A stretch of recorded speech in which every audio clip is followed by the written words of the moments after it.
بسم اللہ الرحمن الرحیم۔ شروع کرتی ہوں میں اللہ کے نام سے جو بڑا مہربان نہایت رحم والا ہے۔ حضرت انس صلی اللہ علیہ وآلہ وسلم بیان کرتے ہیں کہ نبی کریم صلی اللہ علیہ وآلہ وسلم کو ایک مرتبہ اونگ آئی، پھر آپ صلی اللہ علیہ وآلہ وسلم نے مسکرا کر سر اٹھایا تو صحابہ صلی اللہ علیہ وآلہ وسلم سے پوچھا، اے اللہ کے رسول صلی اللہ علیہ وآلہ وسلم، آپ کو کس چیز نے خوش کیا؟ آپ صلی اللہ علیہ وآلہ وسلم نے فرمایا، ابھی مجھ پر ایک سورت نازل ہوئی ہے۔ پھر آپ صلی اللہ علیہ وآلہ وسلم نے فرمایا، انہیں سورہ کوثر کی تلاوت کر کے فرمایا، جانتے ہو کوثر کیا ہے؟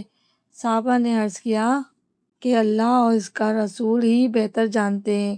نبی کریم صلی اللہ علیہ وآلہ وسلم نے فرمایا، کوثر جنت کی ایک نہر ہے جو اللہ تعالیٰ نے مجھے عنایت فرمائی ہے۔ اس کے پاس بڑی خیر و برکت ہے۔ قیامت کے دن اس پر میری امت آئے گی۔ اس نہر کے پیالے آسمانوں کے تاروں کی طرح بے شمار ہیں۔ میرے بعض امتی اس سے روک دیے جائیں گے۔ میں کہوں گا، اے میرے رب، یہ تو میرے امتی ہیں۔ جواب ملے گا، آپ کو معلوم نہیں کہ آپ صلی اللہ علیہ وسلم کے بعد انہوں نے آپ کے دین میں کیا کیا نئی باتیں ایجاد کر لی تھی۔